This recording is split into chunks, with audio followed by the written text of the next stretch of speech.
Good morning, everybody, and welcome, I hope, to this today's webinar hosted by the University of Bath, the Institute for Policy Research. Thank you for joining us online. My name is Jane Millar, and I'm a Professor of Social Policy at the University of Bath. And today I'm delighted to be joined by Fran Bennett from the University of Oxford and Neil Couling from the Department of Work and Pensions. And we're here to discuss the policy issues relating to universal credit and couples. I will introduce the speakers in a moment, but first a little bit of housekeeping. You will all be very familiar, I am sure, with Zoom and webinars, but just a reminder. Please note that your camera and microphones will remain switched off. If you have a question, please submit your question via the question and answer function, and we'll try and respond to all those questions by the end of the session, hopefully. Secondly, the session is being recorded, so filming and photography is taking place. If that all works out, no technical difficulties, the session will be available online as a podcast and a video at a later date. As I said, we're here to discuss policy issues in relation to universal credit and couples. Couples are currently about 20% of all universal credit claimants, but their numbers will be much higher as the rollout continues and as and when tax credit claimants are migrated across.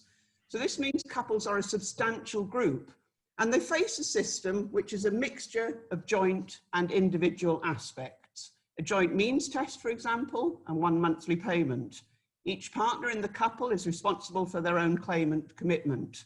Partners are jointly responsible for the claim, including reporting changes in circumstances and repaying any overpayments. There's only one work allowance for a couple. So this current mixture of joint and individual aspects. Our current research is funded by the ESRC, and it's exploring issues of work, care, and financial management for couples. I'm working on this with Fran Bennett and with Rita Griffiths and Marcia Wood in the IPR. The fieldwork for the project was pre-COVID, although we're currently in a second phase, so we're currently interviewing people at the moment and following up their experiences since the lockdown. And when we selected the sample, it was couples who'd been claiming for at least 6 months, so we weren't focused on that initial period of the claim. We were trying to focus on the period when the claims had settled down somewhat. Some of you may have attended our recent report launch, and the report plus a short summary is available on the IPR website. So I encourage you all to have a read if you haven't done so already. We're not going to be presenting the research results in any detail today. Instead, the idea is to focus on the policy issues and options as they apply to couples. In doing so, I think it's important to be aware of 3 points of context. First, some of the issues are specific to universal credits, but some also apply to other means-tested benefits. Second, some of the issues are specific to couples, but some of them also apply to other universal credit claimants. And thirdly, there are, I think, some significant challenges in understanding what reforms to universal credit are possible and how. Do they require changes in the policy itself, changes in delivery, or indeed changes in both? So there's some disentangling to do there, but we have 2 great speakers to do that. Fran Bennett is a senior research fellow in the Department of Social Policy and Intervention at the University of Oxford and a visiting fellow at the IPR. Fran has a particular interest in social security policy, in gender issues, in poverty and income distribution. Alongside her roles at Oxford and Bath, she is also an independent consultant and has written extensively on social policy issues for the UK government, NGOs and others. Neil Couling is Change Director General and Senior Responsible Owner for Universal Credit in the Department for Work and Pensions. This means he is responsible for the implementation of universal credit, including owning and communicating the vision for the programme, ensuring the implementation is completed safely and securely, and providing clear leadership to the programme team. Neil took up his role in 2013 and seen universal credit through some very challenging times, including the recent huge upsurge in claims. He probably knows the system better than anyone, so I'm delighted that he is able to join us today. In particular, I'm hoping he can help steer us through the tricky questions of what reform is possible and what isn't. Fran will speak first for about 15 minutes, and then Neil for about 10 minutes, and then we will have time for the questions. Thank you all again for joining us, and I'll start by handing over to Fran. Fran, over to you. Thank you very much, Jane.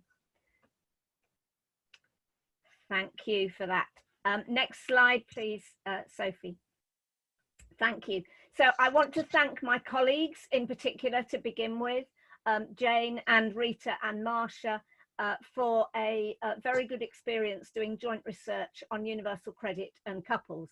This is the outline of what I'm going to be talking about. I'm going to be focusing on design and payment, as Jane said, and these are the 5 issues I'm going to be looking at and suggesting possible ways forward coming out of our research, and then I'm going to do an overall conclusion.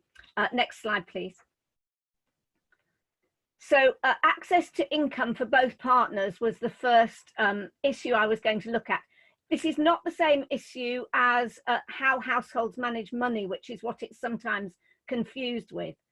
A small minority said to us it would make no difference to them whether universal credit was split between them or not, and trusting partners certainly transferred money between accounts, particularly because of mobile apps and so on nowadays. But there was some resentment within some couples about going cap in hand to the other partner and the infantilization that appeared to create for some people. And there was some financial coercion. Women who had experienced financial coercion wanted to be paid universal credit themselves. The choice of universal credit payee within couples was often pragmatic. For example, who was already on universal credit, perhaps as a lone parent before going into the couple, who was managing the money, and so on. But there was some balancing up deliberately by couples to ensure, if possible, that one person didn't have all the income. So, for example, if one was an earner, the other one would be the UC payee. There were few joint bank accounts, interestingly. Women in particular wanted their own bank account, partly to have their own financial footprint, and many saw joint accounts as potentially risky. Next slide, please. So in universal credit, there are no longer arrangements for access to income to both partners as there were in the previous systems. What alternatives are there available in universal credit? Well, what the previous Secretary of State, Amber Rudd, suggested was that all universal credit should be paid to the main carer. So there's now a nudge in the online credit, universal credit claim form to do that. But that's not really a balanced or complete solution. It's only for those with children, for one thing. And also it still gives all the universal credit to one person within the partnership, sorry. The other alternative is one of the alternative payment arrangements, split payments, but these are limited, exceptional, temporary, discretionary, and some organisations have suggested may exacerbate the risk of abuse. And one couple in our sample, there was only one couple in our sample that had a split payment. So in our sample, separate payments to each partner were generally seen as safer and fairer and more consistent with couples' lives today, even if that wasn't a problem for the couple themselves. And that echoes, I think, pre-universal credit research by the Department for Work and Pensions, where people were concerned about other partnerships as well. It could also be seen as a quid pro quo for individual conditionality, which of course is the case in universal credit now. And there was a DWP in-house report that suggested that conclusion long before universal credit came about. The solution, I think, in terms of giving separate payments to each partner is not easy. And our sample had different views about how that might be done and what proportions might be given to each. So I don't think it's simple. But I think the best should not be the enemy of the good, if you like, and we should be looking for ways in which we might be able to achieve that. Next slide, please.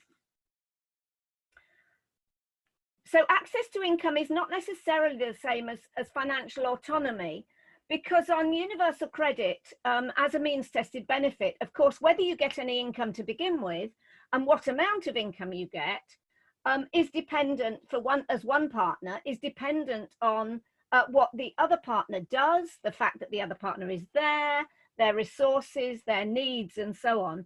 even if that's a separate payment of universal credit, it's still dependent on the other partner.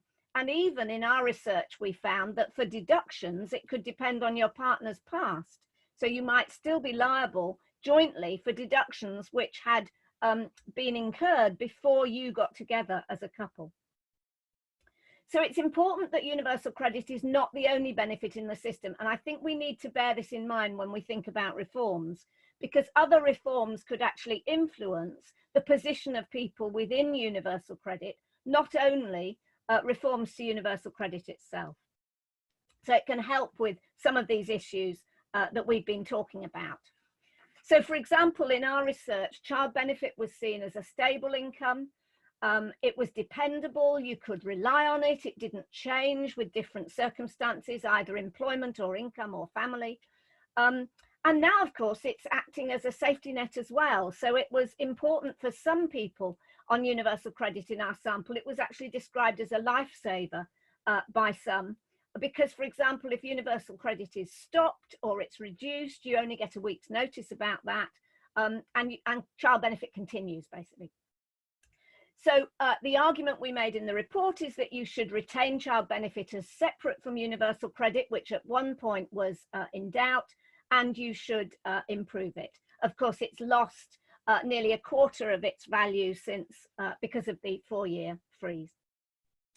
But non-means tested benefits, which are replacing earnings, of course, also provide individual income. So, for example, contributory benefits like job seekers allowance, or indeed non-contributory benefits like carers allowance. But they were not given the same uplift as universal credit and working tax credit were during the pandemic. So they were increased by about £20 a week, and the non-means tested benefits were not, meaning that the balance between means tested and non-means tested benefits is now rather different from what it was. And we may think about whether that is any longer the right balance that we would want to see. Next slide, please. But the main route to financial autonomy, of course, is via individual earnings. And many women in particular have entered the labour market over recent years and therefore do have their own income. But many second earners have got worse incentives on universal credit than they did on the legacy system, despite the aim of reducing welfare dependency, which is one of universal credit's aims, which is obviously easier if you have 2 earners in your household. And they also have worse incentives than the first earner on universal credit because there's only 1 work allowance between a couple, as we know. So financial autonomy via independent income may be less likely, and therefore family or in-work poverty may be more likely than if the incentives were better. So this, we would argue, needs a review. What kind of policy options would there be if you wanted to do something about that besides the taper rate, which of course is a more general measure which could affect everybody, although could we have differential taper rates? That's one question we might ask. So one idea would be 2 work allowances, which is the usual solution that is presented by people looking at this issue. One is a bonus for each individual earner within a household, which is what France does within its means tested system for those in work. One is partial individualization, with part of your partner's earnings ignored before they count against the benefit, which is what Australia does, and so on.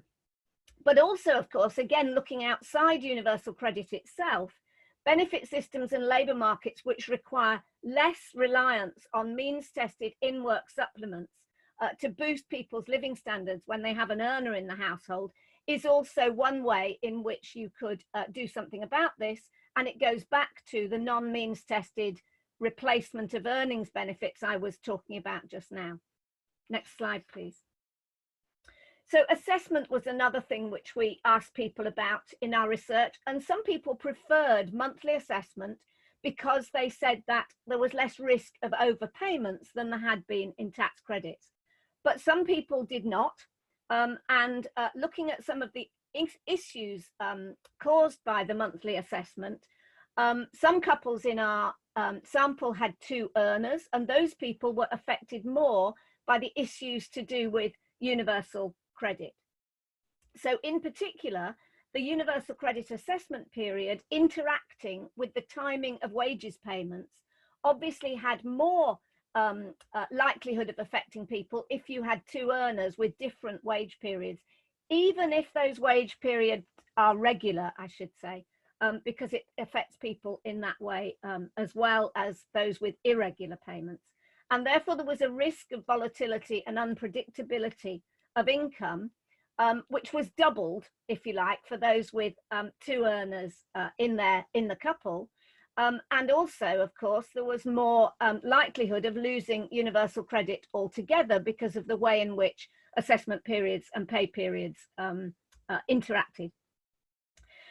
The monthly assessment could also be a disincentive in one earner couples, because if they decided to do extra shifts, for example, they were sensitive to the idea that their partner, who was probably the one getting universal credit, that their income would be reduced. It was also harder for two earner couples in particular to know whether the universal credit amount was accurate because there were so many factors involved. So the issues here are the fixed monthly assessment period and assessing pay in terms of when it's received rather than when it is, what it is intended to cover in terms of a time period. And I think we would just say that any solution needs to be general rather than just one for couples. It's probable that there needs to be a general solution to this in terms of reviewing the method and dates of assessment to give greater security of income and predictability of income for claimants of universal credit, which is the principle that we think any review should try to follow. Next slide, please. So childcare costs, only a small number in our sample got help with childcare costs. So we are obviously careful about what we can say about that. But it still brought out the issues because all but one of those couples actually had difficulty in dealing with childcare costs. And some interviewees were actually tempted to give up jobs or had actually done so. So the way in which childcare costs are dealt with tends to exacerbate the effect of worse incentives for second earners. Although, of course, problems affect lone parents as well as couples. This is not just a couples issue. So it was the payment up front and reimbursement in arrears that was particularly difficult for people. And they had a preference for either the legacy arrangements like tax credits or indeed the free provision of childcare, which of course some people get already. The House of Lords Economic Affairs Committee report recently suggested a separate system for childcare costs. And there are, of course, other options such as well as more free provision, which our sample talked about. You could do subsidies to providers, which is more common internationally. And of course, some people have suggested that the universal credit should be paid directly to providers, just like housing costs can be paid direct to landlords. So reviewing the system to reduce problems is the kind of headline that we think should happen there. The flexible support fund is very welcome, but it's not a complete solution. Next slide, please. So the last issue to look at was gender roles and relationships, which of course underlines the whole of our research really. Women were affected more by many features of universal credit, we found, some of which would worsen the risks of domestic abuse or unequal partnerships more generally. About 1 in 3 women, about 1/3 of women in our sample had ever experienced, in other words, had experienced at some point, controlling behavior or financial abuse in a couple relationship. And it was a factor, and intimate partner violence included, was a factor in family breakdown for most of the lone parents in our sample, 7 out of 9. Women, we found, were more likely to manage the universal credit claim and the family budget within the couple. So whilst there were women who had experienced financial abuse, it was often the woman, and this is common to other research, it was often the woman in low-income families who manages the universal credit claim and the family budget. And to put both of those together actually was quite a lot of work. Some couples actually preferred a single payment all-in-one of universal credit and found that easier to manage, particularly if they had earnings coming in as well. But for those who didn't in particular, the fact that universal credit had no labelling, was paid all in one, could be volatile, the amount was known only a week before payment, made it budgeting more difficult. And it was often left to the woman to do that more difficult budgeting.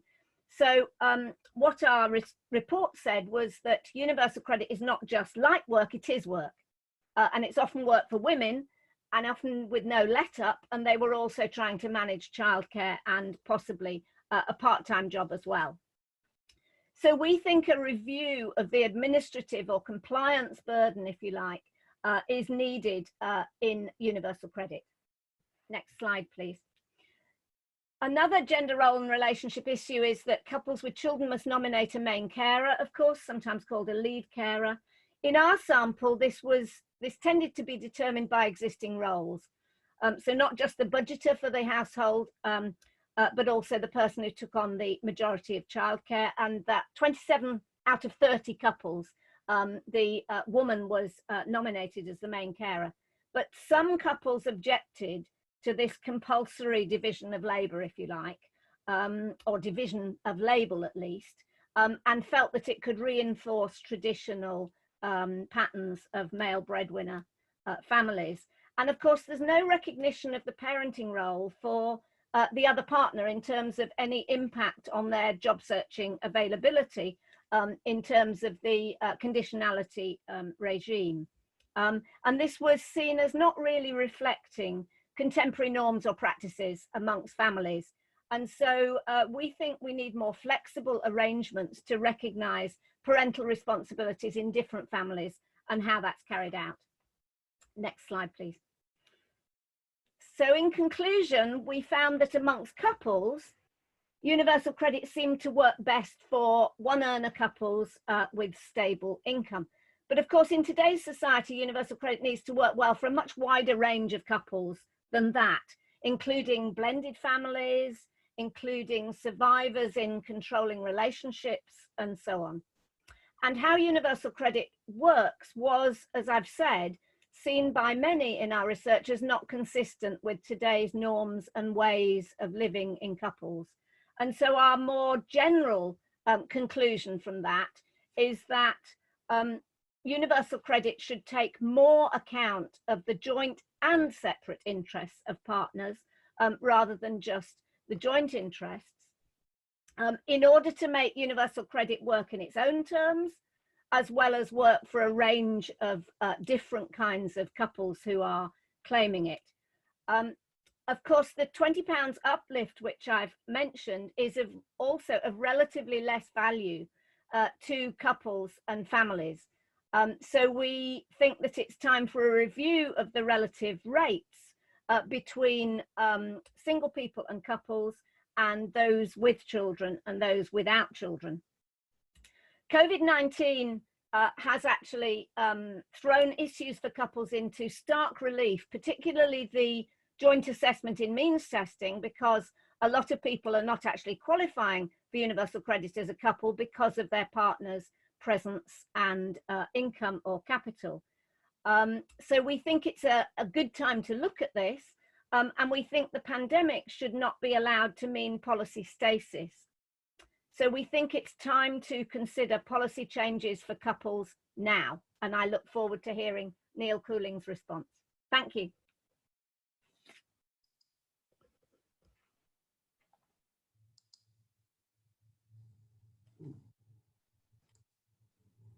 I'll mute myself. I can work Zoom, honestly. Thank you, Fran. As ever, really interesting presentation, and the report, if people haven't read the report, is well worth a read. If I dare give it a plug as well, we've certainly given it some serious consideration inside the department. I thought I won't talk for a long time, and what I'm going to avoid is long defences of the government's position, because I guess you've heard all of those. I'm going to try and sort of focus on just guiding people around the architecture of the system and give you a sense of what's easier to do and what's much harder to do. But that shouldn't be inferred, he said for the tapes, that I support any of these measures or not, because that wouldn't be appropriate to my role. I thought I'd just start with a minute or two just on where we are at the moment.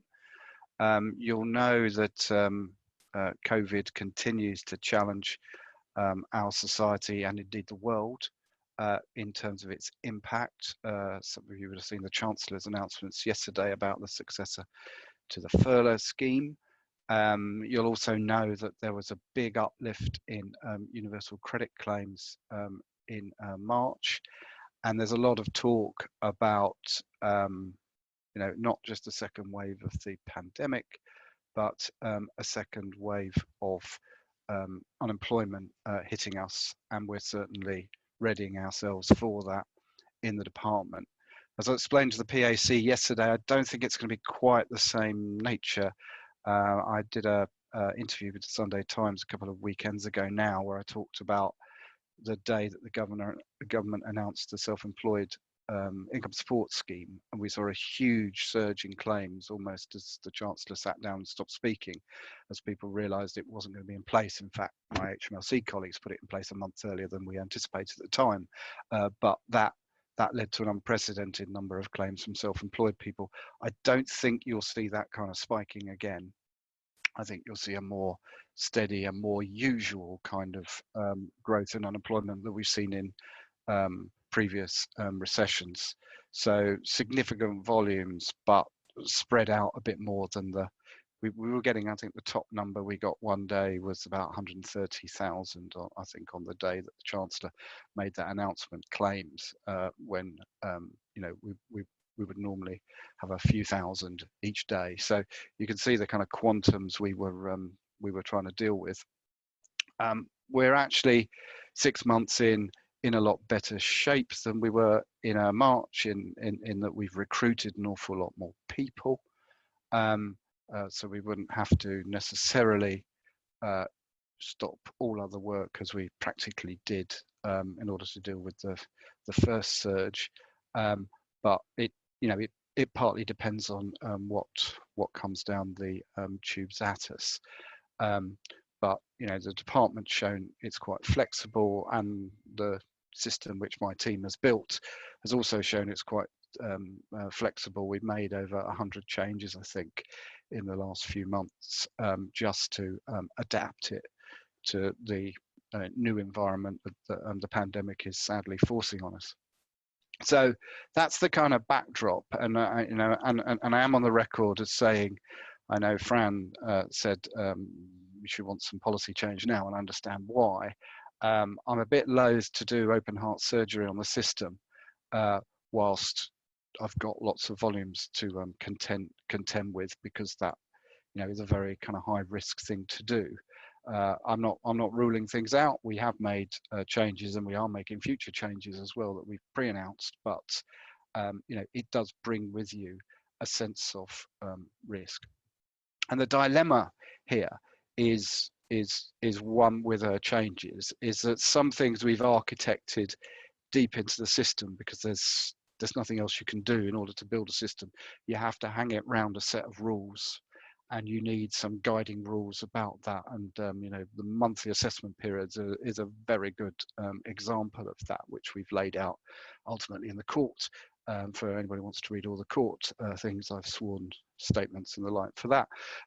But those are key building blocks. On other things, you've got lots of choice around. And Stephen Timms, who I admire greatly, both as an ex-minister and now as the chair of the select committee, sometimes in frustration said, "Neil, you promised me the system would be agile and so much more flexible." And it is. We've proved that over the pandemic with all the 100 changes we've made. But there's a limit to your flexibility. You can't completely rewrite the kind of base code and a new system emerge from that. So, if you want changes to the way universal credit's been architected, you can change and develop things, but you can't have a completely new kind of base code to it. You would have to start and build a new system for that. And you know, having been building this one for about 10 years, in terms of, I did the policy design, then had a couple of years off, and then came back as SRO for the last 6 years, I can tell you is a long-term piece of work. So that's the kind of context. You know, in terms of the sort of things Fran was saying and asking, I mean, I think there's a tension when you look at split payments. They're not impossible to do. We have them in the system, and at some point I will automate those and make them happen. I think the question around split payments is a policy one, about what policy do you want there, and I think it comes out a bit in the research that Fran was talking about, which is, have you got a gender equity driver here? So I just want to ensure it's 50-50 between people, or are you trying to tackle the kind of financial and domestic abuse that you know, was coming out in the research here? Because you actually would do things differently. I mean, I've been splitting payments since I used to have a real job and worked in a social security office back when dinosaurs ruled the earth. And you know, we used to split payments because it was often he was a drunk, and he would spend all the money if we gave it to him. So we give him a little bit of pocket money, and we make sure all of the money went to the rest of the money went to the partner, so she could feed and clothe the kids, and so forth. So 50-50 split there would actually be disastrous. So I think this is why I know the Scottish Government's been looking at this. You know, it's not an easy thing to emerge as an actual policy. You can have statements of principle here, but when you work it through, it's very hard to do. It's not impossible to automate and make that happen. It would be a big job to do. So the thing I've said to Scottish Government colleagues is, I need a settled policy. I need to know what it is you want to do, and it needs to work with the system as it's built as well. So they had a bit of a flirtation with, well, could you play this element here and this element there? I said, well, the elements don't appear in the system in terms of the final payment, so it's not easy to do that. Remember, a third of people on universal credit are in work, so they're not getting 100% universal credit. They're getting a proportion of that. So I'd need to know rules of how you wanted that split and so forth. So it's not an easy policy ask, that one. It's a big delivery question too, but we can do it if we had a clear policy, and you were happy with some of the outcomes that you would necessarily get from it. I was asked about the single earner, two earner discussion. When we were designing universal credit, we were designing for a problem with workless households, and we were trying to get work into the household. So we were less concerned about second earners in that policy discussion. I'm not preaching any confidentiality here. Ian Duncan-Smith was very open about this at the start. It was about workless households. So you know, less thinking has gone into how do you incentivize second earners, because we were worried about, at the time, kind of work rich households compared to work poor households. Differential taper rates, we certainly are planning when we've finished the implementation to test different taper rates to see if they have an effect on work incentives. Differential taper rates within the system for class of case A, class of case B may be more tricky to do, but you know, increasing the size of work allowances, for example, isn't a problem. We did that in 2019. We also made them smaller a few years previous. So flexing that and giving a kind of pseudo second work allowance into couples shouldn't be too tricky an operational thing to do, I would say. In terms of assessment, you know, solutions being a general solution, I mean, I think this goes to the heart of it. I think in that space you're into some of the deep architecture if I'm honest. I think depending on what you might recommend or come out with, and very interested in the questions to come. If you can be specific, I can try to answer questions about what is or isn't possible. But you're quite close to the DNA of universal credit with some of those questions there. Childcare costs. Yeah, I saw the House of Lords report. Obviously, I gave evidence actually to the inquiry. I think the IFG described it as a bit of a blunderbuss of a report. The problem if you take childcare out of UC is that you run the risks of double taper rates again, which is what's bedeviled the legacy system, which is why you have the very high marginal reduction rates in the legacy system, because the HP taper combined with the CTV taper combined with the tax credit taper to produce MDRs of 95% and the like.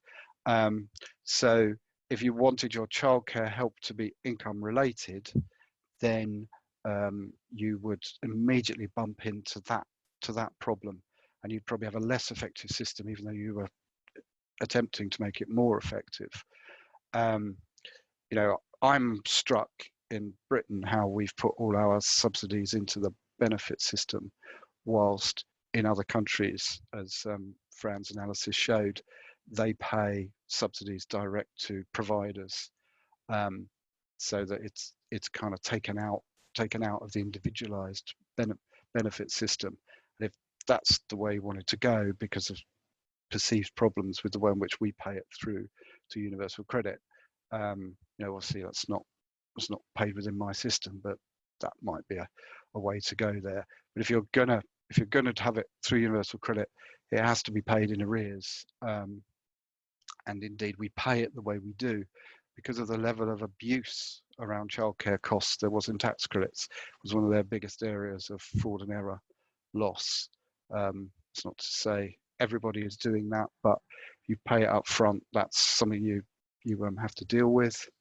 And finally, just quickly, and then to leave time for questions, gender roles and relationships, couples. I think it's fair to say in terms of making the couple claim work inside of the system, took a lot of design, and I'm sure there'll be questions about, well, you got that wrong, Neil, or should we be doing it this way or that way, but it proved to be a very difficult thing to do. So a very easy thing to say that you wanted shared household assessment. We'd done that for years in the benefit system before, but when we brought conditionality in, when you bring earnings in as well, it's a very difficult thing to do. And again, you're trading, optimizing things here. So, if you don't bring them together and you want responsiveness in the system to changes in earnings, which is what we wanted, then you get one set of outcomes. If you want fixed incomes and certainty, so you want non-responsiveness in the system, you might have cost, you might have unmet need, and how do you deal with that? And it's interesting, if you take the long view looking at social security over the last 40, 50 years, you can see people like me and all my predecessors wrestling with these dilemmas and coming up with different solutions. The most obvious is tax credits, big overpayments, still creating big overpayments each year. Universal credit, more income instability as the system frankly works as intended. It adjusts as your earnings go up and down, and ultimately that's a policy choice for ministers, Parliament, and society as a whole to take. But there's no way of getting both, that adaptation to a set of circumstances and income certainty. They are always in tension, and ultimately ministers, Parliament, and the like have to make choices about what they want. With universal credit, ministers have been very clear the choice they want to make. They want to incentivize work by people seeing a reward for their work in terms of extra income in that month, and that's how we've designed the system. Jane, that's probably enough from me to allow time for a few questions. Thank you very much, Neil. That was great. And thank you to Fran as well. Two really interesting presentations. And I think a good reminder of the really serious challenges faced in trying to think through some of these issues. The point about trade-offs is very important. I mean, that there are trade-offs. You've got to think through policy objectives and what you're trying to achieve. And Neil brought that out very strongly. And also those challenges of the what's in the DNA, as Neil put it, and what can actually be tackled a bit more easily. I think for couples, it's very interesting, the timing, I think, because couples aren't on the system in a big way yet, they're coming in, but they're still yet to come. It is a good moment to think about these issues to make sure that we're sort of ready, or the system's ready as more couples come into it. So the timing's very good for trying to think through some of these issues and problems. Fran, I'm still waiting for questions and answers. I think the audience out there is thinking hard about the difficulties and challenges. So I'm going to ask Fran if she wants to respond to any of Neil's points first, and then we'll see what questions come in. Thank you very much, Jane. I did want to thank Neil very much for a very thoughtful response. I think it's really helpful, and I hope we can go on having a conversation about this. But I think the crucial thing he said was what is in the DNA of the system and what isn't. One of the techie people who have been coming out of the woodwork recently to comment on universal credit more than they have done in the last decade, I would argue, one of the techie people said it's like Lego bricks.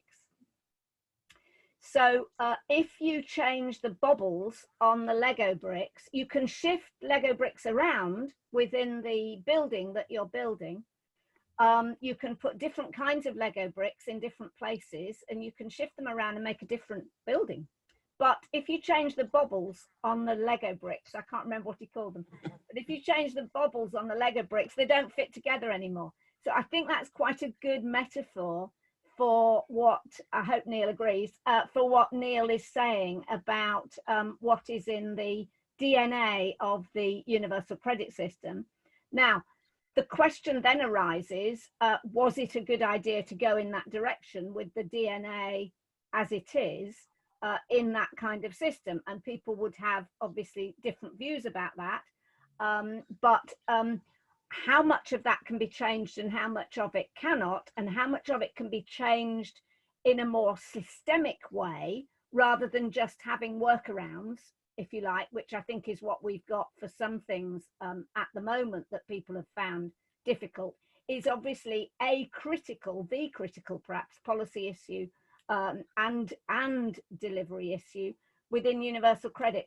I suppose the only thing I would say, and obviously this is not the area of benefits that Neil is responsible for, is I do think that makes it even more important that we think about the makeup of the benefit system as a whole.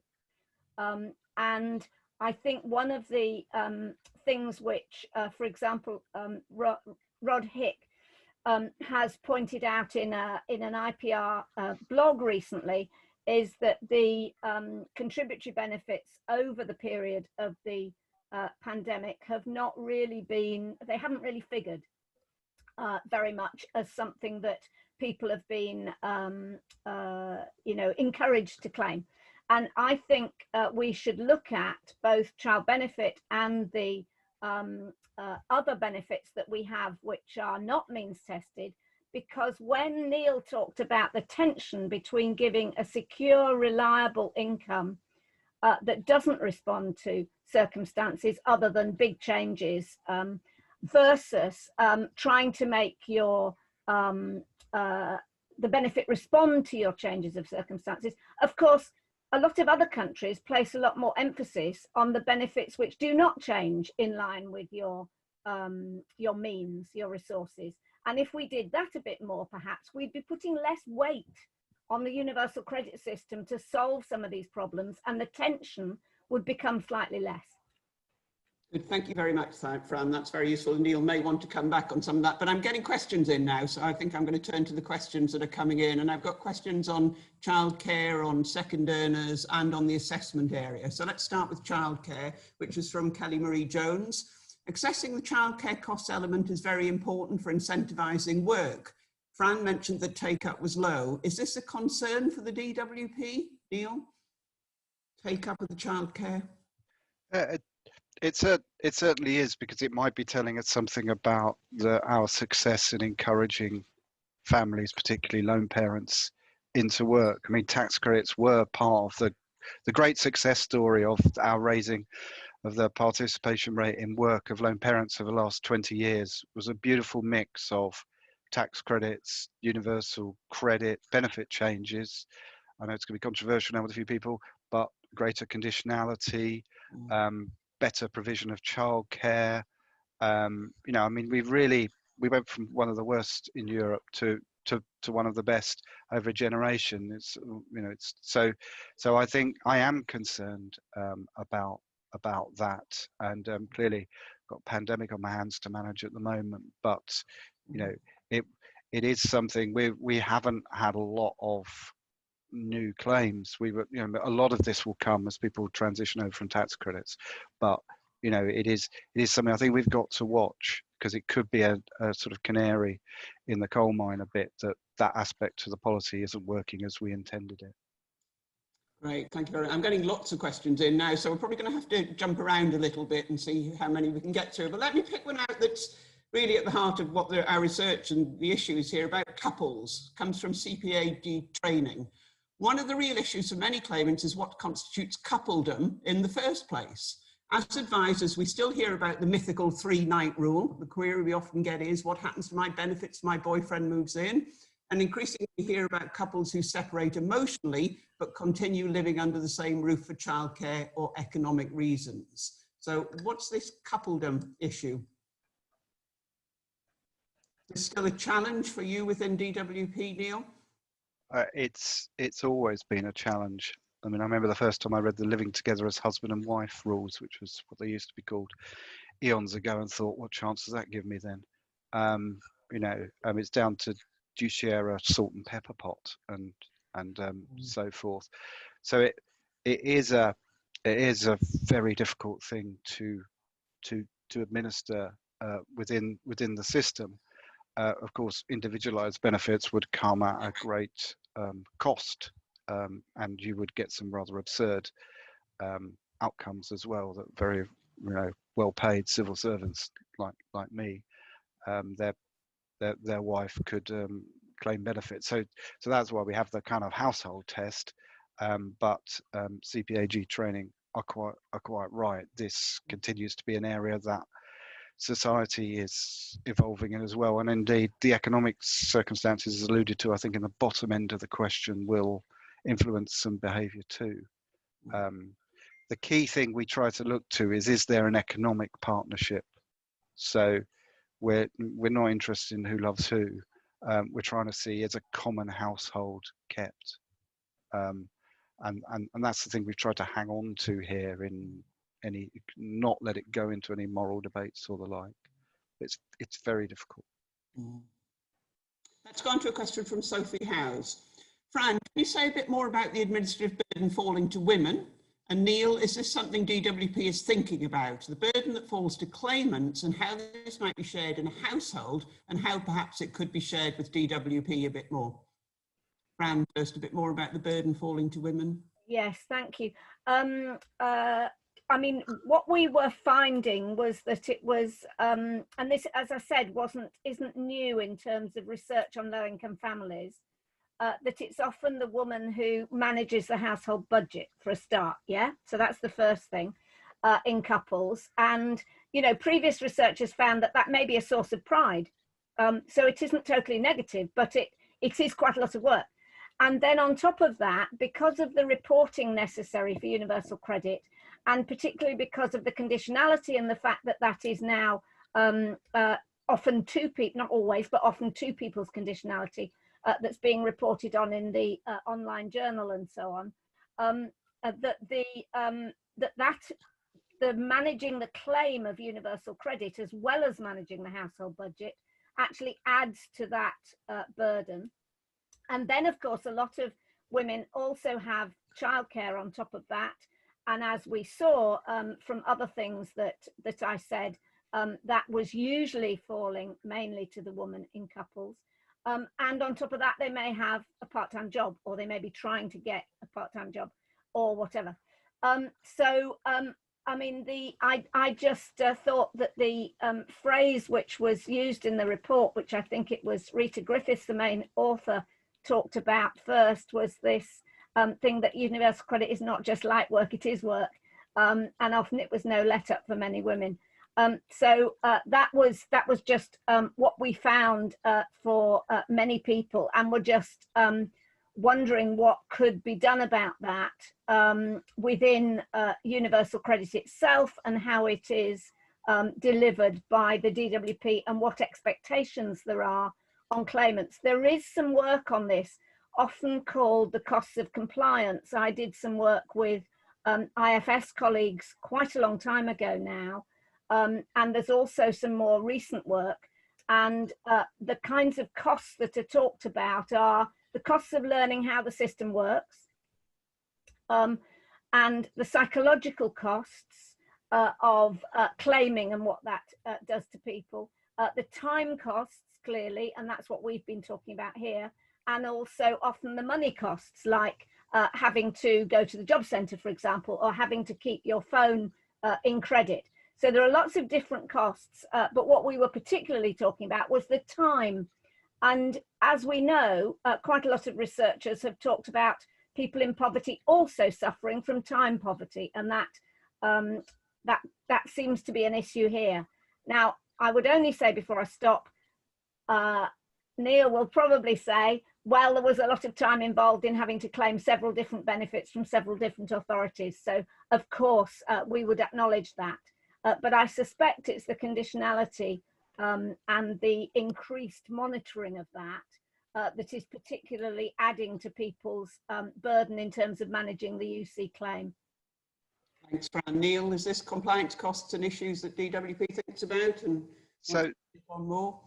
So when I read the research, this was the bit that grabbed the most of my attention, you know, in terms of just thinking about this, because you know, Fran alluded to what I might say. I mean, we were trying to make things easier by putting it online, and it is one of the things that my team are always thinking about. You know, how does the user? We have a very user-centered approach to developing the system. So, you know, my team are giving this, you know, a serious consideration. You know, clearly we work within a framework of laws and so forth set out by Parliament, but how the system looks, feels, and is experienced is something that is very important to my designers, and they take great pride in. So, you know, we went, okay, not quite expecting that. So, yeah, we're, as I say, it was a thing that I really went, ooh, when I read the research. Let's press on. I've still got a lot of questions. We're probably not going to be able to answer them all within the session, but we'll certainly look it up and see if we can answer some of them afterwards. But let's move on. Sorry, Ruth George, question. With growing evidence of child poverty in single earner families and the need for greater stability for couples in a time of job insecurity, if both have a job, will DWP prioritise incentivising second earners? Neil, you talked at the design at the beginning was about getting one person into work, moving away from worklessness. Is it time to move to thinking more about second earners? So I think I obviously can't answer for ministers here in terms of what they will do, but I think you have seen in the pandemic the government trying to respond to the pandemic and the nature of it. In fact, I didn't pick up quickly on. I was quickly doing on Fran's point about the £20 increase. I mean, one of the beauties of the system was I did that in 4 days from a conception, and you know, I was asked what 2 things you think would be easiest to do, and it was the LHA rates and the biggest impact, the LHA rates, and the 20 quid. Did it as 20 quid for everybody. Frankly, I thought it was too complicated to try and explain £14.27 for a 20 under 25s, and you know, up with the couple rates and everything. I just grabbed the £20 to be honest. And you know, we just couldn't do it in the legacy benefits we've tried to explain this. It takes about 5 months' work from getting a decision as to what the rates of benefit should be to put it through the systems. We have to go through, we have to switch off the systems weekend after weekend after weekend to implement the changes, and they're very old, very rickety systems. It's one of the advantages of the bringing in universal credit is that we can do it in 4 days, which is the speed at which we did it last time. That's why we didn't go down that route. Then clearly ministers will reflect on everything they're being told, I'm sure, and the Secretary of State has a statutory duty anyway around about this time of year. So so I can't say anything about that. But changing the legacy benefits, everybody, a policy has to be deliverable to be a real policy, and it just isn't for legacy benefits at the speed at which we had to move. Thank you. Let's move on to a question about the architecture, anonymous attendee. In relation to the challenges with solving issues with the deep architecture aspect, which Neil mentions, what possible animated solutions are being considered for the non-banking day shift issue for monthly paid claimants? And what's the estimated time frame for the introduction of changes? I think the question there tempts me into the territory of ministers. I know I said this rather controversially, but the court case was actually quite helpful in this respect, because the decision of the High Court was so broad, it would have been, which is why we appealed, it would have wrought real damage inside the system.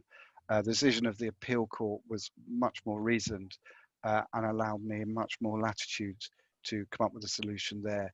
And I said to ministers, you can accept this because I'm confident I can do that, but I'm not going to say today exactly how I'm going to do that or when we will announce some of that. We're still going through final kind of diligence checks or something, but ministers want to do this as soon as we can.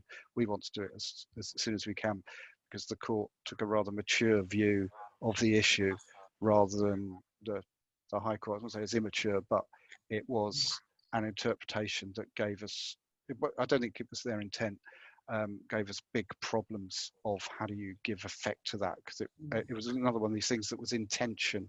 There were things in tension with each other. Sorry, I can't tell you more than that. I'm going to give 2 very quick questions, and they're both for Neil, to see if you can just give us a quick reply, because our time's almost up. One's an anonymous question about maybe doing a 75, I've lost it on my, could the online claim form nudge people to nominate 2 bank accounts? And could the award be something like 75-25 to reflect different elements? What about the policy on advances? It feels like it's all or nothing in terms of paying advance. Is it possible to take a more nuanced approach? So we actually tested having 2 bank accounts in the claim process with certain claimants, and it completely confused them as to what they should do. So we backed off of that. On advances, you can flex the amount of advance you ask for. You can flex the repayment period as well, up to 12 months, and from next year it'll be up to 24 months as well. So there is some flexibility in there as well. So I didn't quite follow what extra flexibility folk would want there, but if they want to come back and put another question in quickly, I'm happy to look through the stuff I haven't answered and see what I can say after the webinar. Thank you, Neil. And that's probably a point at which we need to stop on the questions. And apologies to those people who I didn't get to in terms of the questions. So there's a number still open, and as Neil has just said, and I'm sure Fran will agree, we'll look at those afterwards and see if we can come back with some answers. As I said, the session's being recorded, so it will become available online at some point in the future. I'd like to thank you all for attending and for your very interesting questions. I'd like to thank Fran and Neil for their excellent presentations. They both managed to pack so much into a relatively short period of time. So I think we've been able to at least identify and start thinking about some very important issues that are going to affect millions of families over the months and years to come. So an ongoing conversation and discussion, I hope, and thank you all again for coming along. And according to me, the time is reaching 12 o'clock now. So we need to say goodbye and thank you all very much. Thank you. Thank you. Thank you, Jane. Bye, everyone. Bye.